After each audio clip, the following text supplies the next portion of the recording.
Hello guys, we wanted to do one video where there is no one tangible purpose from the video, but more of shooting the breeze, sharing our thoughts as to how to go about preparing for exams, be it CAT, UPSC, SSC, CGL, RRB, whatever it could be. So this is a more open-ended video that we are trying to shoot. Like, what is the title for this video? The video is going to be called as there is no one silver bullet. Right, that is the idea behind this entire set of ideas that I wanted to share with you guys. Right, so there is no one silver bullet. What does it mean? It means there is no one solution for everything in life. Right. First, I will start off with this idea of what you called as trade-offs. Right.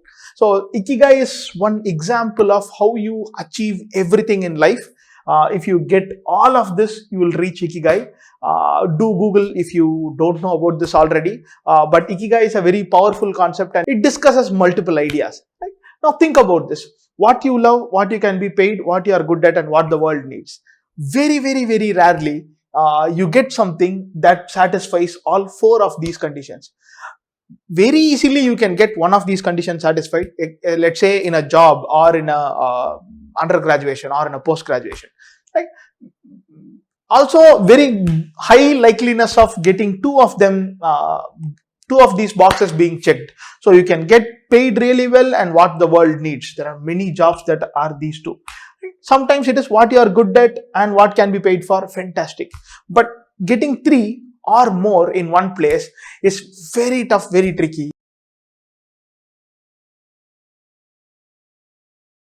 Then your choice is a trade-off where you say, let's say you have job A is a company that you really want to get into. The role is fantastic, but they pay not so great, right? But job B pays really well, but the company, you're like, man, I don't really find it fulfilling to work in that company, or my bosses are not going to be, the work culture is not going to be great, which means you are thinking about a trade-off and then saying, hey, maybe I'll take this or maybe I'll take that, based on what preferences you have in your life. Right?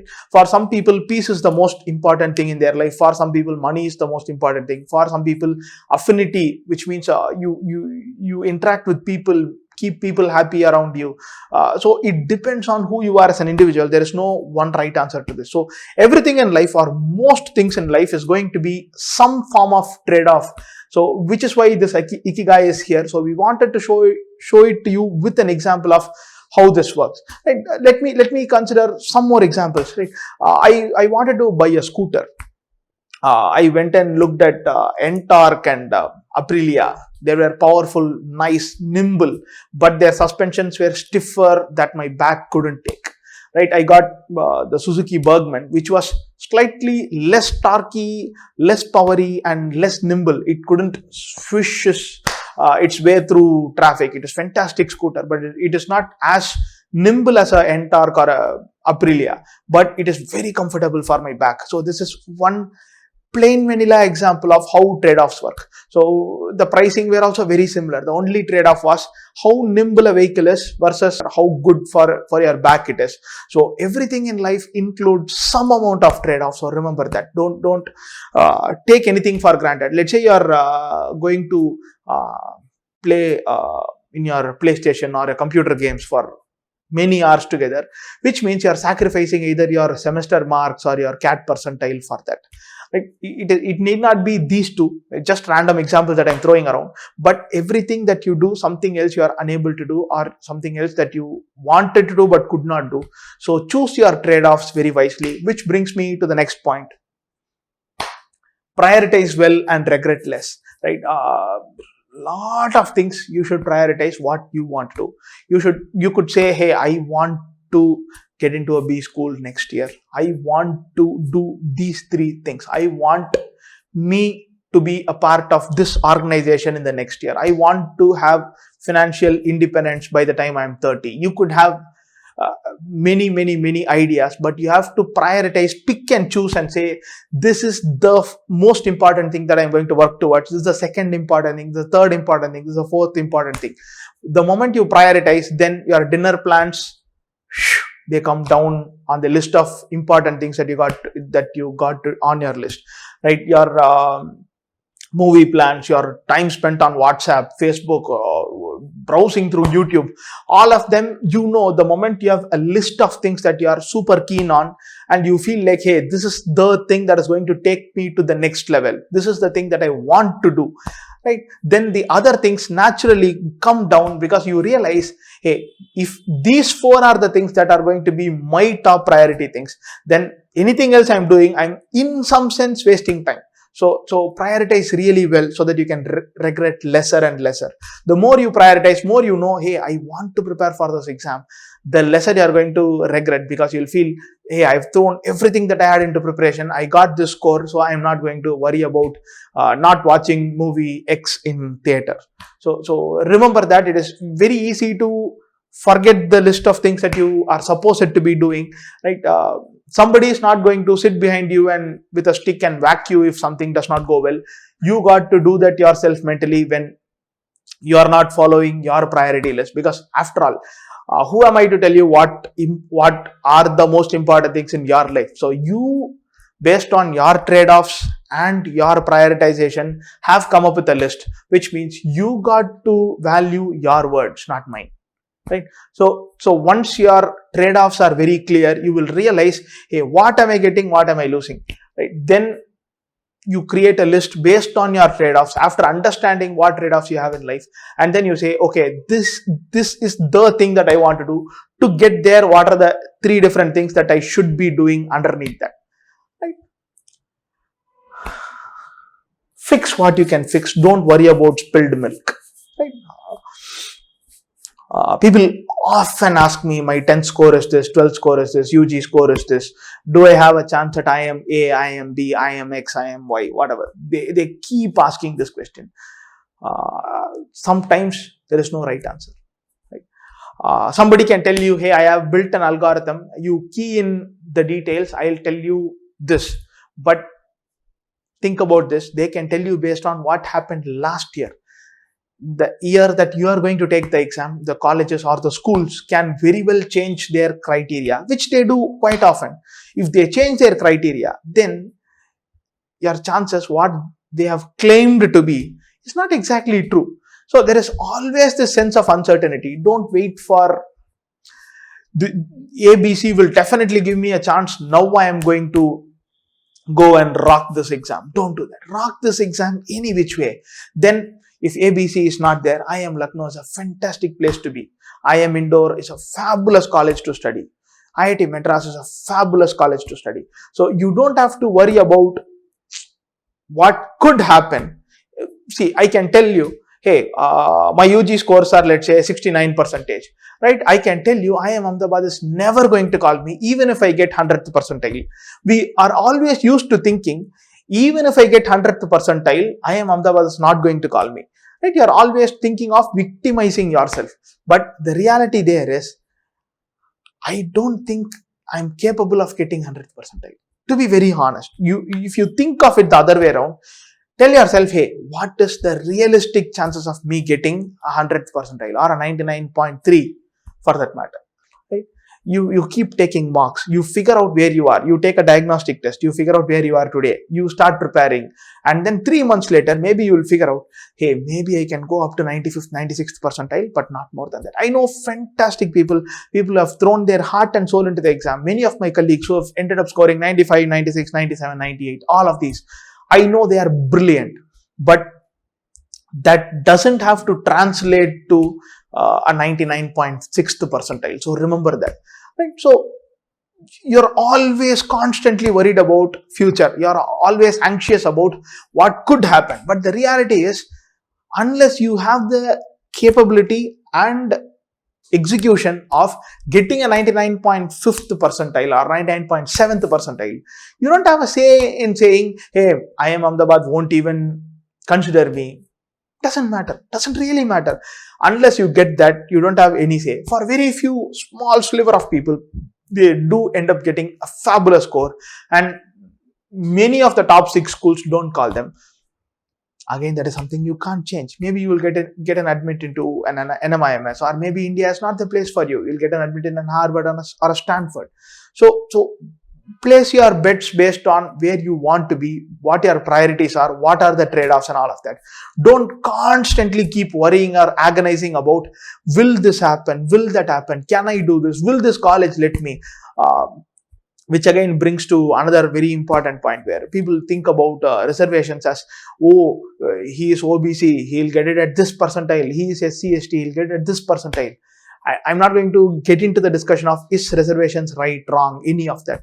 But my point is, you have been dealt this card in this life. You're born with your caste name or your caste, which is through certificates or whatever format in this life, in this country. This is something you cannot change. So think about what you can change. There are schools that don't have reservations. Go ahead and be the champion and go ahead and take those schools, right? You prove your mettle and then you get there. Constantly worrying is similar to this. Let's say I have a road and I need to travel towards in this direction for 300 kilometers to reach my destination. Your destination is planned, your start time is planned, your gaps, breaks, everything is planned fantastically well. But you're saying, hey, I'm going to sit on that stone and keep crying that the society is rigged against me, the exam is rigged against me. My friend, you're not progressing. You're definitely not progressing. So don't victimize yourself. Don't feel that the society is against me and all of that. It could be true, but my point is, if you are super ambitious and if you really understand what your trade-offs are and what your priorities in life are, you got to be telling yourself, hey, maybe on the way I'll cry a bit, but that is all right. I'm on my way to reach wherever I am supposed to reach. Maybe you will reach there, maybe you will be slightly short of distance, maybe you'll overshoot, but the point is, you will reach where you plan to, most likely.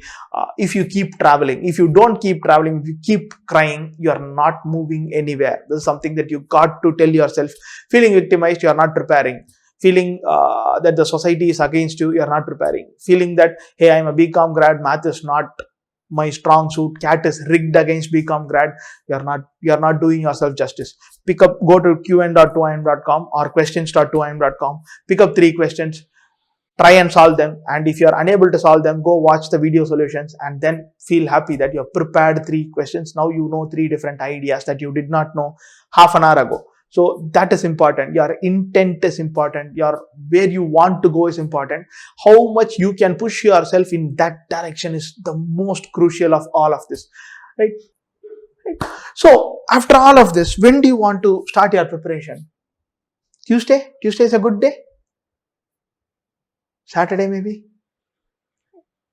So many confusions that people have. Maybe I'll pause for a moment and then let this slide roll so that on the forefront, and then you can, we'll continue. The idea is, LOD3 se ho payega kya? Will I be done with LOD3? Is my preparation done? Classroom coaching, is it necessary to have a classroom coaching? Online coaching, is it enough? Maybe there is a video that will pop up on this. Check that out as well if you want to look at, is online coaching enough? How online is important, right? And then people think about New Year se shuru karunga. I'll begin after New Year. Semester exam ke baad shuru karunga. I'll start after my semester exam gets over. सारे material collect करने के बाद शुरू करूंगा. After I've collected enough materials, I'll kickstart this CAT preparation. अगले हफ्ते से शुरू करूंगा. I'll start from next week. You can keep telling all of this, any of this to yourself throughout, but none of this mean that you're starting. Forget about coaching. Forget about books that you have. Go start, read 3 articles. Go search for Bharat's reading list. Read 3 articles today. Maybe from topics that you really like so that you're comfortable. And then solve 8-10 questions in math, and then 1 DLR puzzle, and then maybe do some Sudoku. That is tangible advancement towards your CAT preparation that you have. Otherwise, worrying about all of these, you can continue to worry throughout your life. CAT will get over, but you will continue to worry and not going anywhere with this. So what you should be doing? You should be beginning your preparation now. Now is the time for you to prepare for this exam, for any exam for that matter. Throw everything away and then say, hey, I am going to begin my preparation now. That matters. That intent matters. Doing something now matters. Beginning to do something now really matters. Now we've gotten to the slide where our title is being described. There is no one silver bullet. There is no one thing that might work for everybody. I know people for whom I am Lucknow feels like settling and ABC I didn't get, where will I go? I know for many who NIBM or BIM Trichy or Wellinger or BIM Tech Noida is a fantastic opportunity for them. They are probably getting paid 10 grand a month or not getting paid at all, not working anywhere. And for them, this is a significant step up. I wouldn't say person A is cocky that I am Lucknow, they are feeling that they are settling down. I wouldn't say person B is not ambitious enough, right? To each their own, remember that. Which also brings to one another point, don't compare yourself. It's just not worth it. You go to Facebook group, you go to Quora, you see answers, you go to any social media platform, you feel that you are the one who is lagging behind and everybody else is ahead of you. So don't fall into that trap, right? What works for you works for you. What works for you need not be what works for everybody else. So remember that very clearly. What might be settling for person A could be unimaginable for person B, and both are completely all right. Which is why understanding what are the trade-offs that you have and what are the requisites that you got to, things that you got to do to get where you are supposed to get, all of these really matter because you are unique, and that matters. What you are capable of, where you want to go to, and how much energy, effort, time, and persistence, most importantly, you can throw into this journey will define who you are, rather than, hey, he got into IIM Ahmedabad, he got into, he became an IAS, all of that. None of that matters. Right? Who you are and where you want to go is super vital, super critical. So remember that. I'll take one more example of mine. My parents thought my engineering percentage was decent. I got about 80%, which is probably a good percentage. Right? I fought tooth and nail. I studied midnights and all of that to get that percentage. Right? So my parents naturally believed that I got a job in my core sector as well. So they thought I am a good engineer. So they told me, hey, IAS, you're not interested. We had previous conversations where I told them, hey, I'm not going to prepare for UPSC at all. And then they told me, hey, maybe you should prepare for IES. Looks like a better opportunity, slightly less tougher than IAS. And you being supposedly great engineer, why should you not try this? I know at the top of my head, I am not cut out for that. Right? So sometimes some things you are not cut out for, but you also realize, hey, these three things don't work for me, will not work for me, but I know this is something that I can pick up and make it work. I prepared for CAT 4 times, probably even more than that. And in a span of 6 years, happened between when I thought initially that, hey, I should do an MBA, to when I had actually joined a B school. I was patient, I was holding on to it, but that was something that I really wanted to do. Something that stuck with me is, hey, everybody is an engineer at that point of time. Especially in Tamil Nadu, you get to tell jokes like you throw a stone, it either hits a dog or an engineer, which is in many ways true as well. So it is like, everybody is an engineer. How do I differentiate myself from others? Everybody has a BE. What do I bring to the table more than that? I know I was ambitious more than that. But I also knew I was not cut out for GMAT or a GRE because I did not want to go abroad. I was not cut out for GATE or IES. So even though people told me, hey, he did that, you should do this. There is a newspaper print advertisement for calling for people applying for IES. Why should you not try this? All of that happened. I told them, hey, this is not what I'm going to do. This is something that I'm willing to try, and I tried and got wherever I wanted to. The point being, there is no one right answer. Some people will be from IIT Delhi and will directly get into IIM Ahmedabad without having any work experience. Some people will be from Tier 3 college from Chennai and will struggle their way into IIT Madras. To each their own lives. Right? Don't keep comparing yourself to others and then feeling bad. Compare yourself with yourself. See how far you are ahead from yesterday. That is the most important thing. Best wishes.